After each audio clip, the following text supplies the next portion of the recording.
കാര്യങ്ങളൊക്കെ ഇത്തരത്തിൽ മുന്നോട്ട് പോവുകയാണെങ്കിൽ മൂന്നാം ലോക മഹായുദ്ധത്തിലേക്ക് ലോകം നീങ്ങുന്നതെന്ന് മുന്നറിയിപ്പുമായി കേന്ദ്രമന്ത്രി നിതിൻ ഗഡ്കരി.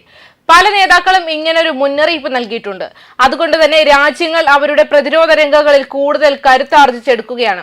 ഏതു നിമിഷവും ഒരു യുദ്ധം മുന്നിൽ കാണുന്നുണ്ട്. വർദ്ധിച്ചു വരുന്ന ആഗോള സംഘർഷങ്ങളിൽ ഗൗരവമായ ഉത്കണ്ഠയും അദ്ദേഹം രേഖപ്പെടുത്തിയിട്ടുണ്ട്. ഇത്തരത്തിൽ മുന്നോട്ട് പോവുകയാണെങ്കിൽ മൂന്നാം ലോക മഹായുദ്ധത്തിലേക്ക് ലോകം നീങ്ങുന്നതെന്നാണ് ഗഡ്കരി മുന്നറിയിപ്പ് നൽകിയത്. നാഗ്പൂരിൽ ബിയോണ്ട് ബോർഡേഴ്സ് എന്ന പുസ്തക പ്രകാശന ചടങ്ങിൽ സംസാരിക്കുകയായിരുന്നു ഗഡ്കരി. ലോകത്തിന്റെ എല്ലാ ഭാഗത്തും സംഘർഷ സാഹചര്യങ്ങളാണ്. ഇസ്രായേലിനും ഇറാനും ഇടയിൽ, റഷ്യയ്ക്കും യുക്രൈനും ഇടയിൽ.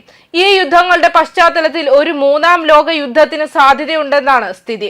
സാങ്കേതിക വിദ്യയുടെ വികസനത്തോടെ യുദ്ധരീതികളിൽ മാറ്റം വന്നതായും ടാങ്കുകളും മറ്റും ഉപയോഗിച്ചിരുന്നിടത്ത് നിന്ന് ഡ്രോണുകളിലേക്കും മിസൈലുകളിലേക്കും അത്യാധുനിക യുദ്ധവിമാനങ്ങളിലേക്കും മാറിയതായും ഇവയ്ക്കിടയിൽ മനുഷ്യരുടെ സുരക്ഷയെന്നത് വലിയ വെല്ലുവിളിയായി തീർന്നിരിക്കുകയാണെന്നും അദ്ദേഹം കൂട്ടിച്ചേർക്കുന്നു.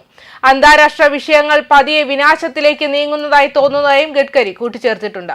സംഘർഷങ്ങൾ സംബന്ധിച്ച വിഷയങ്ങൾ ആഗോളതലത്തിൽ ചർച്ച ചെയ്യേണ്ടതുണ്ട്. മഹാശക്തികളുടെ സ്വേച്ഛാധിപത്യവും ഏകോപനവും കാരണം ഐക്യം, സ്നേഹം എന്നിവ അപ്രത്യക്ഷമായി കൊണ്ടിരിക്കുകയാണെന്നും ലോകമെമ്പാടും സംഘർഷത്തിന്റെ അന്തരീക്ഷം നിലനിൽക്കുന്നുണ്ടെന്നും വ്യക്തമാക്കി. സത്യം, അഹിംസ, സമാധാനം എന്നിവയുടെ സന്ദേശം നൽകുന്ന ബുദ്ധന്റെ നാടാണ് ഇന്ത്യയെന്ന് പ്രശംസിച്ച ഗഡ്കരി അന്താരാഷ്ട്ര സംഭവ വികാസങ്ങൾ അവലോകനം ചെയ്ത് ആലോചിച്ച ശേഷം ഭാവി നയം നിശ്ചയിക്കേണ്ടതുണ്ടെന്നും വ്യക്തമാക്കി. ആഗോള സംഘർഷങ്ങൾ ലോകത്തെ പതുക്കെ നാശത്തിലേക്ക് നയിച്ചുകൊണ്ടിരിക്കുകയാണെന്നും പറഞ്ഞ കേന്ദ്രമന്ത്രി സ്വേച്ഛാധിപത്യമാണ് അത് സാധ്യമാക്കുന്നതെന്നും കൂട്ടിച്ചേർത്തു. അങ്ങനെ പറയുന്നത് ശരിയല്ല, പക്ഷേ ഇതെല്ലാം പതുക്കെ നാശത്തിലേക്ക് നയിക്കുന്നു എന്നതാണ്. എന്നാൽ ഇന്ത്യയെ സംബന്ധിച്ചിടത്തോളം പ്രതിരോധ രംഗത്തെ കൂടുതൽ കരുത്തിലേക്ക് നയിക്കുകയാണ്. പ്രധാനമന്ത്രിയുടെ വിദേശ രാജ്യങ്ങളിലേക്കുള്ള സന്ദർശനവും രാജ്യങ്ങൾക്കിടയിലുള്ള സൗഹൃദം നിലനിർത്താൻ സഹായിക്കുന്നതാണ്. പുതിയ പുതിയ നയങ്ങൾ രൂപീകരിക്കാനും അന്താരാഷ്ട്ര സമാധാനം രൂപീകരിക്കാനും ഇതിലൂടെ സാധിക്കുന്നുണ്ട്. അതുകൊണ്ടാണ് ഇന്ത്യയുമായുള്ള ബന്ധം ശക്തമാക്കാനുള്ള നീക്കവുമായി മാലദ്വീപ് പ്രസിഡന്റ് മുഹമ്മദ് മുയിസു രംഗത്ത് വന്നത്.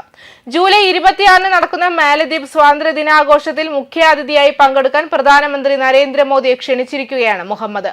ശത്രുക്കളെ മിത്രമാക്കുന്ന മോദിയുടെ പവർ ലോകരാജ്യങ്ങൾ വീണ്ടും അംഗീകരിക്കുകയാണ്. മാലദ്വീപ് പ്രസിഡന്റ് മുയിസു കഴിഞ്ഞ വർഷം ഒക്ടോബറിൽ ഇന്ത്യ സന്ദർശിച്ചിരുന്നു.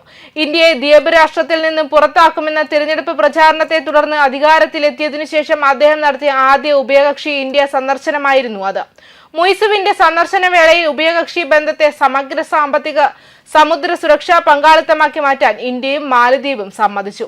മാലദ്വീപ് നേരിടുന്ന നിലവിലുള്ള സാമ്പത്തിക വെല്ലുവിളികളെ നേരിടുന്നതിൽ നിർണായകമായ ഒരു ഉഭയകക്ഷി കറൻസി സ്വാപ്പ് കരാറിന്റെ ഭാഗമായി 30 ബില്യൺ രൂപയും $400 മില്യൺ നൽകാനും ഇന്ത്യ തീരുമാനിച്ചു.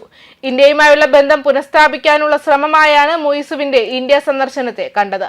പ്രധാനമന്ത്രി മോദി അവസാനമായി മാലദ്വീപ് സന്ദർശിച്ചത് 2019-ലാണ്. ന്യൂസ് ഡെസ്ക് കർമ്മ ന്യൂസ്.